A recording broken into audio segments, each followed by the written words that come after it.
So yun, what's up, good day, hello mga idol. So ngayong araw dumating yung ating iMix by Trident 6 channel mixer. So mamaya i-unbox natin to mga idol, tapos ipo-full review natin. So unahin ko lang tong gagawin ko muna na wall pan, tapos isang ceiling fan. Mabilis lang to kasi nakalas ko na rin naman yung motor. So mamaya balikan ko kayo mga idol. So yun, kakatapos na natin mag-repair mga idol. So ngayon i-unbox na natin tong ating iMix by Trident 6 channel. Pagkatapos natin i-unbox ay full review natin, tapos kung kaya natin buksan, bubuksan natin, sisilipin natin yung loob kung ano bang mga piyesa ang ikinabit, kung maganda ba. So tingnan natin mamaya mga idol. So sa ngayon gusto ko pasalamatan yung seller natin dahil walang mga UP yung ating box. So ibig sabihin niyan, pag walang mga UP, hindi nadaganan, maayos yung item natin kasi may styrofoam pa to sa loob. Pag dito kayo bumili sa shop na to, so ganitong packaging ang darating sa inyo. So may naka-note na fragile, handle with care. Tapos meron dito na this sides up. So bawat corner meron dito, para aware yung rider natin at ingatan nila yung parcel o item natin. So buksan na natin to mga idol.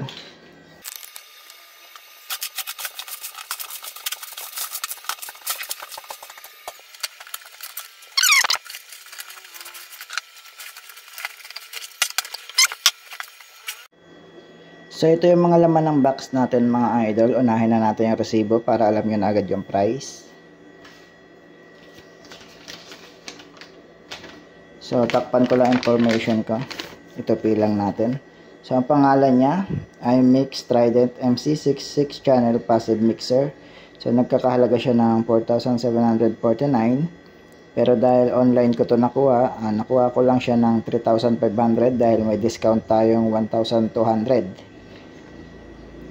So yan, may isang resibo at syempre AC cord para sa kanyang power supply.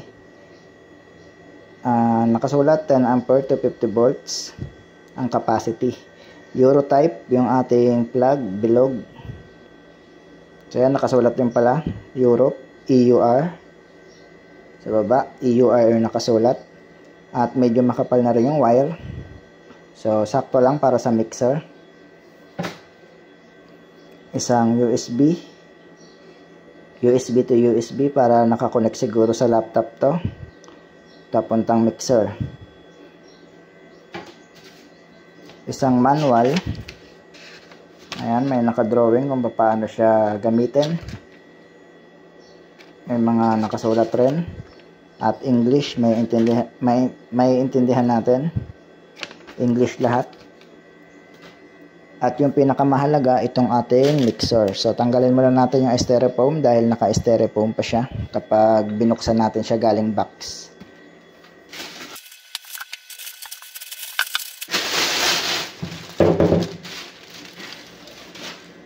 So ito na itsura niya mga idol. Medyo mabigat din siya. Siguro mga 1.5 kilo. Metal na yung frame. Metal lahat, maliban dito sa mga knob, plastic. Fader nya is smooth yung fader, sobrang lambot. So lumipat tayo ng pwesto mga idol dahil medyo mainit. So unahin natin sukatin yung ating mixer kung gaano ba siya kalapad. Para lang to sa 6 channel mga idol, no? Pero hindi lang to 6 channel dahil may input pa siya dito. Bale 7 lahat. So 6 lang yung nakasulat sa ating description. Unahin natin yung lapad niya kung gaano ba siya kalapad. So nasa 1 feet. 1 feet yung lapad niya. Yung taas niya naman simula dito hanggang doon sa kanyang curve, 11.5. Yan. Dito naman sa unahan, nasa 4 cm mga idol 4.5 cm. Dito ay 11.5 cm. Dito ay 1 feet. So ang simula naman doon sa dulo hanggang dito sa yan, hanggang dito nasa 37 cm. Kung hanggang dito lang, so nasa 32.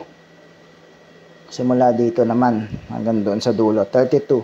Dito 37 cm, dito 1 feet, dito 14.5 cm, at dito ay 4.5 cm. So check natin mga idol yung kanyang fader or straight potentiometer or tinatawag na slider. So marami kasing tawag, no? Pero sikat sa fader, so sa fader tayo magbabasa at medyo maiksi sabihin. So smooth lahat, malalambot. Tapos may switch dito para pwedeng i-off. Ito yung nagustuhan ko dito dahil pwede mong hinaan yung left, pwede mo hinaan yung right. So meron siyang auxiliary 1 and auxiliary 2, output ito mga idol. Ang volume naman na to, ito ang blue para sa auxiliary 1, nakasulat naman mga idol, yan oh. Yan, aux 1, lahat ng blue para sa 1, auxiliary 1 o aux. Lahat ng yellow para sa aux 2, kasulat. At ginagamit rin siya sa effects. So dito, itong yellow na to, yan. Para sa auxiliary 1, ito yung main ng auxiliary 1, main volume ng auxiliary 1. Sa auxiliary 2, ito naman yung main volume. Yan. Smooth naman. Yan. Ito yung USB niya. Tapos yung phone, out yan mga idol para sa phone. Ito yung kanyang input na RCA. Ito yung output. Ito output din. Ito naman yung main output para dito. Left and right. Ayan, nakasulat. Left, right. Ito yung output ng auxiliary 1, auxiliary 2. Ito naman yung kung XLR ang gagamitin yung output, nakaparallel lang naman yung dalawa na yan. So, yung kanyang universal na, pwedeng PL, pwedeng mono jack na pwede ring XLR. Bawat channel meron siyang switch. Yan, may switch siya. Yung likod niya, tingnan natin. So may stand siya, 4, rubber para naka-elevate siya.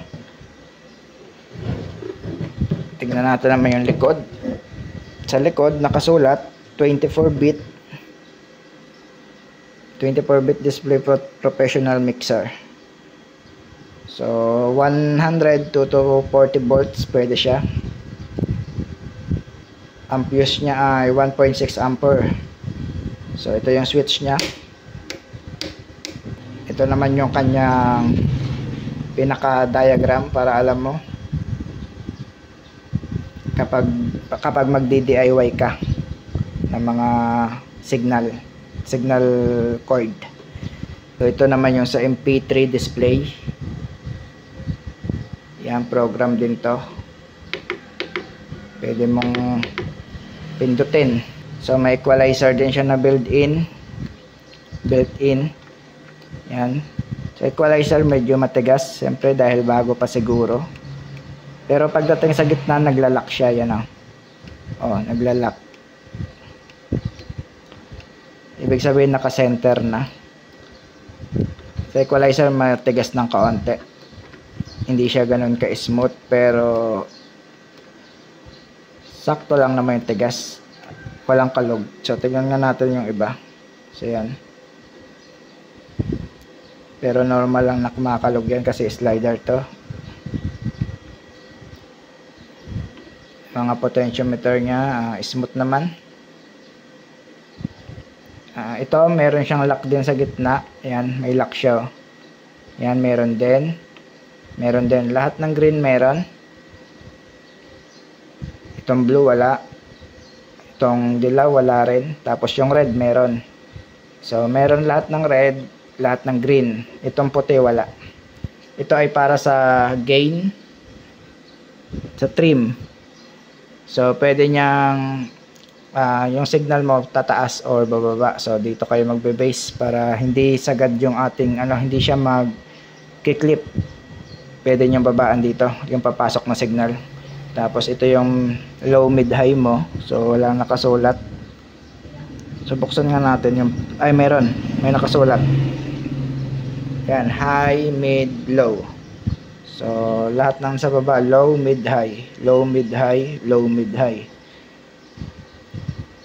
So, wala pala na ba tayo nakalimutan? So, ito yung volume ng para sa phone mga idol. Yan, para dito, yung output. Output rin kasi ito. So, pwede kayo mag-output dyan papuntang amplifier. So, ito yung pinaka main volume. Tapos, meron siyang switch dito para sa mga 48 volts na mic or condenser. Mga condenser mic, pwede yan dito. Try muna natin saksak bago natin to buksan mga idol para makita natin yung loob kung okay ba. Saksak ko muna, tetesting ko muna syempre, baka sira to, tapos binuksan ko, hindi na gumana, yung pala sira. So, try muna natin saksak. So, videohan ko lang muna yung gilid niya. So, yan yung gilid niya. Yan. Metal. Metal na siya. So, mabigat ng kaunti. So, buksan muna natin. Try muna natin siya ngayon. So, yan mga idol. Nakasaksak na. Sasaksak natin to dito. Yan. Medyo masikip yung saksakan. Tapos yung sikip. Tapos i-on natin. So, yan ang itsura niya. Ulitin natin. Off muna natin. Wait lang natin mawala yung mga red sa phantom. On natin ulit. So yan ang itsura nya, no? Kapag in-on mo, iilaw to ng 2 beses. Tapos ito, yan, naka 256. 256 yung kanyang effects. So may nakasulat dito iMix MC6. So yan, pag umilaw pala ng pula, ibig sabihin naka-off yung ating itong channel na to. So kapag umilaw to ng green, ibig sabihin naka-on. So yan, umiilaw. Nagre-red naman kapag naka-off. So ito yung mga, pag umilaw to, ibig sabihin may 48 volts diyang lumalabas. Off natin. So nakalimutan ko sabihin sa inyo mga idol, meron pa pala siyang switch dito para sa kanyang solo. Kapag pinindot nyo yan, solo lang to, gagana yung kanyang level indicator para sa signal. Kunwari, magte-test lang kayo. So, ginagamit lang yan kapag nagte-test lang kayo kung may signal bang lumalabas. Kunwari, naglagay ka ng mic dito, tapos may sound ka pang nakasalang. So, gumagana pa yung music mo. Hindi mo matetesting yung mic kasi gumagana yung music mo. Kumbaga, kunyari sa event ka, gumagana yung music mo, nagpatugtog ka. So, hindi naman pwede magsalita ka doon ng mic check. Hindi naman pwede kasi nagpapatugtog ka pa eh. May music ka pa eh. So, ang gagawin mo, pindutin mo tong solo kasi kapag pinindot mo tong solo, ayan lang yung makikita mo dito sa kanyang signal indicator. Kapag nagsalita ka doon, ayan lang yung iilaw. So kasi naka-solo lang yung channel 1. Kapag naka-off yan, so lahat yan ulit gagana. So iilaw na ulit yan lahat. At isa pa ito, so hindi ko alam kung para saan to kasi nung pinindot ko yung Bluetooth, so yan, hindi naman siya nagkaroon ng display. At wala naman tong sensor, wala naman tong remote para magkaroon ng sensor. Tignan natin pala yung manual, baka nakalagay doon. Malakas yung hangin ng electric fan, nililipad. Bluetooth nga siya, baka antena siya ng Bluetooth. Ayan antena siya ng Bluetooth. So, antena lang pala to. Ayan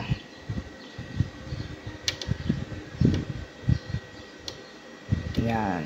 Pwede siya sa USB. At kapag gusto niyo maglipat ng effects, pwede to. Ikot nyo lang. Pag gusto niyo ibalik, ikot nyo lang ulit. Babalik. Kung lalagay natin siya sa 65, ikot nyo lang hanggang makarating kayo ng 65. Yan, 65. Pag nandyan na kayo, pwede nyo lang i-press. Yan. Naka-save na yon. So, buksan natin mga idol. Tignan natin yung pinakaloob na to.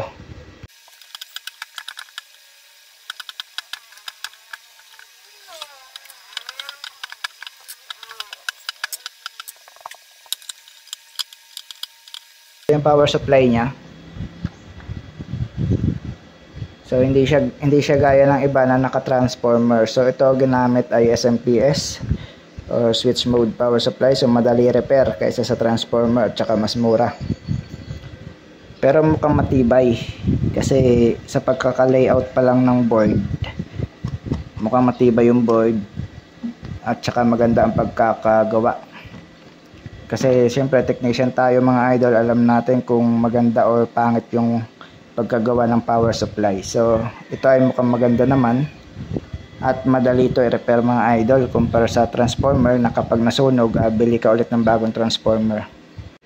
So ito yung output para sa phone, nakahiwala yung board nya.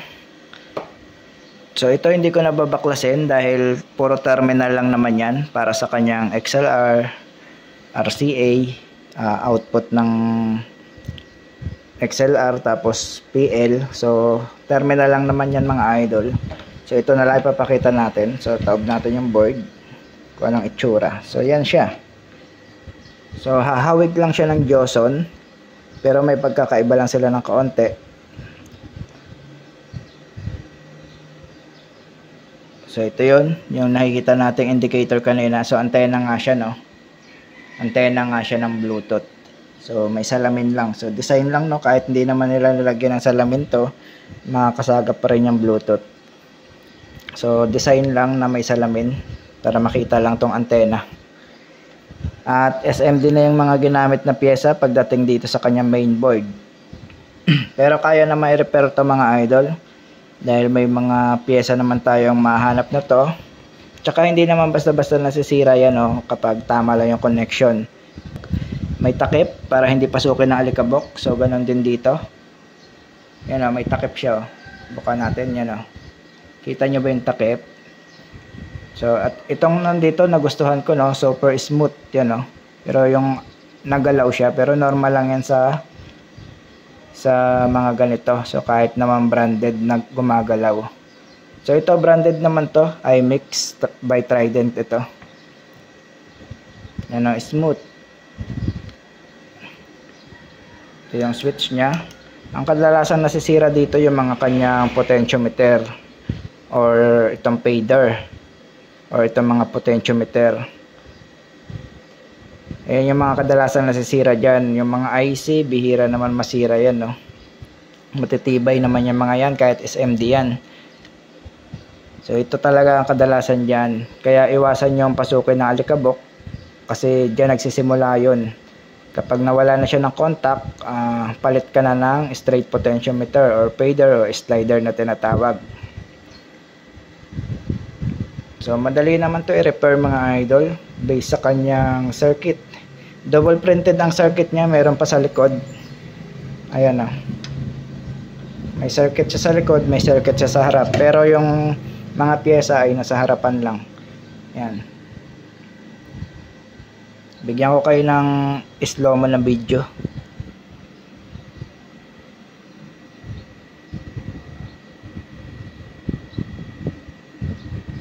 So lagyan natin ng flash mga idol para makita nyo yung pyesa.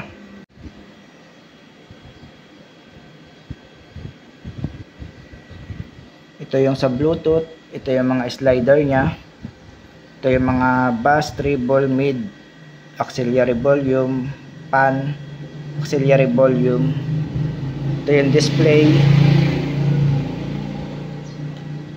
ito yung switch na may ilaw.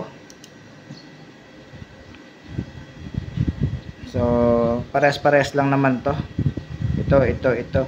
So isang circuit lang naman ang kinopya nila. Kasi 1, 2, 3, 4, 5, 6 channel lang yan. So magkakaparehas lang yan ng design. So pagdating dito lang yan magkakaroon ng iba kasi dadaan na siya na equalizer, volume, yan. Pero madali naman siya i-repair. Hindi ko alam kung may ganitong mga pyesa sa market, pero bihira naman kasi masira tong mga SMD. So kadalasan talaga dito sa mixer itong kanyang mga potentiometer pinapasok na alikabok. So iwasan yung pasukin na alikabok para tumagal ang buhay. Pero ito maganda yung potentiometer niya kasi may takip. Yan, oh. Hindi gaya ng iba na open kapag laging na slide so napapasukan na alikabok. So ito ay may cover. So ganun din dito kahit sa maliliit. Medyo matigas lang sa maliit. So ito walang lock sa gitna. Diretso lang siya. So ito meron. Ayan o. O naglalak o. O naglalak. Kaya siguro medyo matigas kasi pagdating sa gitna naglalak. Ayan o. Ibig sabihin na sa gitna na. So ito straight lang na diretsuhan. Yan. Yan yung kanyang indicator. May mga IC dito para sa kanyang indicator. LED driver niya. At meron din ditong mga IC para sa kanyang, may mga chip para sa kanyang LED display. Tapos yung isa naman para dito sa kanyang Bluetooth display, MP3 at saka USB display. So ito yon yung IC na yan. Tapos ito naman para dito. So yan yung loob ng ating iMix by Trident 6 channel. So hawig lang siya ni Joson pero mukhang magkaiba sila ng kaunti. Pero ganito rin yun. Ang circuit nun yung Joson, halos ka-price niya lang rin yung Joson. Ka-price niya lang rin talaga. So yan yung loob. Magkaiba lang sila sa pwesto ng power supply. Kasi yung sa Joson, ang pwesto nun nandito yung power supply. Nasa paahan ng na to. Diba nakaganon? So nasa paan yan ang power supply nun. So ito ay nandito sa likod. Nakakonect. So ibabalik ko ng mga idol para matesting kung gumagana pa. Pero gumagana yan kung sakaling masira naman to. Kaya naman natin to ma-repair. So kabit ko ng mga idol muna ulit. So ito na mga idol na ibalik na natin. So try natin kung gumagana pa siya. On natin. So yun, gumagana naman.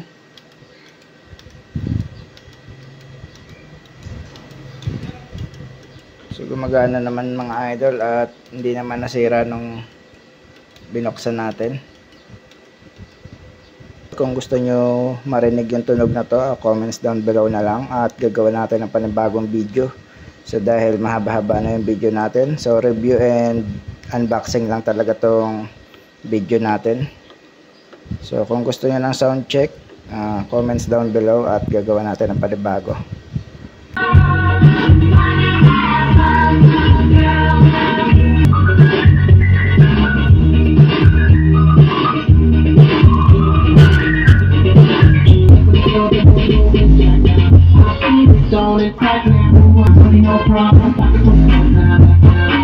Shadows, in my lap.